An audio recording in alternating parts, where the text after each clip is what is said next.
So hello and welcome to Ewe Sew You. My name's Zoe and this is my channel all about the crafty bits and pieces I get up to. I knit, I sew, I spin on a drop spindle, I dabble in weaving from time to time, and anything else that takes my crafty fancy. But today we're taking a little look at the Crochet Magic Loop, so grab a brew, put your feet up and let's get started.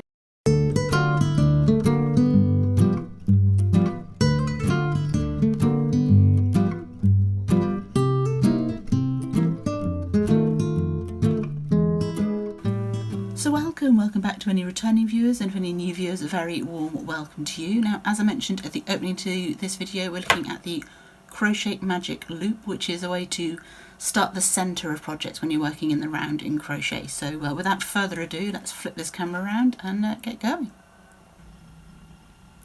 Okay, so the magic loop technique in crochet is a really useful way to start the centre of projects. So you see at the centre of this coaster, there's no hole in the middle, so that's what the magic loop achieves, is it closes up that hole at the beginning of projects where you're working in the round. So you can use it in the centre of granny squares, coasters, mats, anything that you want to be round. It's actually pretty simple. So I'm using some 4-ply fingering weight yarn here at the moment. This is left over from my shawlography, which was last year's West Knits Mystery Knit Along. So it's sock weight yarn, and I'm using a 3.5mm hook because that's what I prefer for this weight of yarn. Obviously you do you, work with the yarn that you've got and the hooks that you've got. So the first thing that I'm going to do is I'm going to make a loop around my fingers, and I'm going to take my hook underneath and grab the yarn that's on top, and then I'm going to grab it over the top again and work a slip stitch. The next lot of my stitches are going to be going over the tail and the loop. So you're going to go into the middle of the loop. I'm just going to work single crochets. That's American terminology. So I'm going to grab the yarn, pull it back through the loop. You might want to put a few more fingers in to hold your loop steady and see where you're going. So I've got 2 loops on my hook, and I'm going to pull my yarn through both of them. So I'll do that again.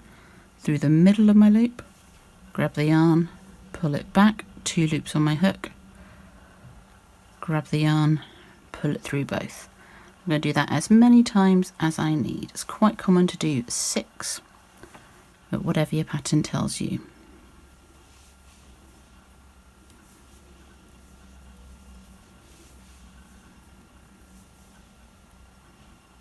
So when we're counting the V's that are off the hook. So 1, 2, 3 there.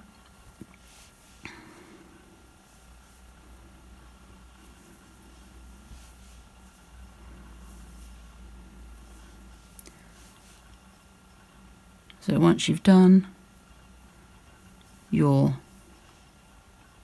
number of stitches, whatever it is that you need to achieve, 1, 2, 3, 4, 5, 6. You then take your tail, you pull it, and that loop is going to disappear. So you're left with a little ring of stitches. You're going to work into the first V that you've made.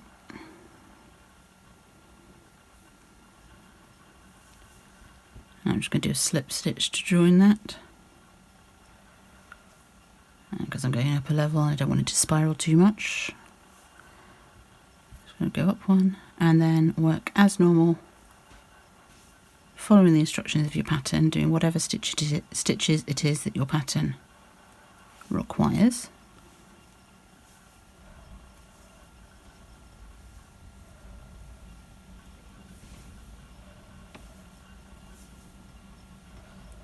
Increasing as your pattern tells you to, and so on and so forth, all the way around.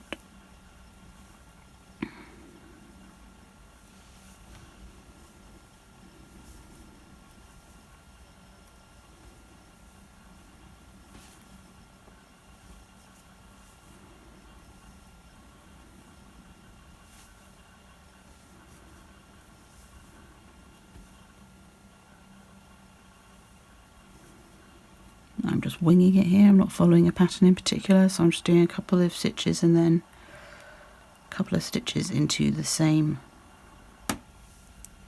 one to increase it a bit.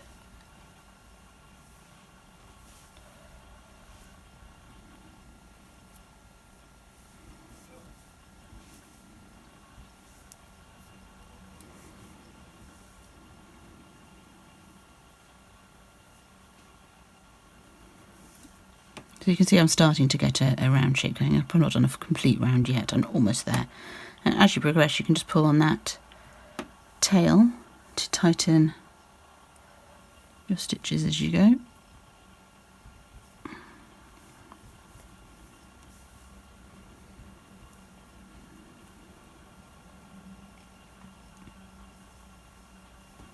Oh, that stitch is a little tight.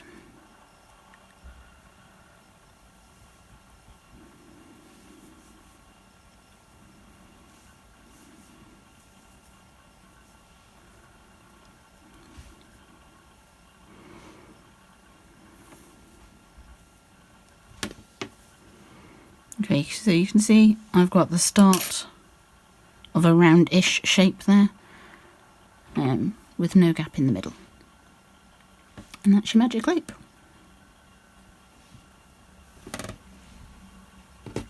Once you're finished, you just weave in the end on the back, and you've got a perfect centre.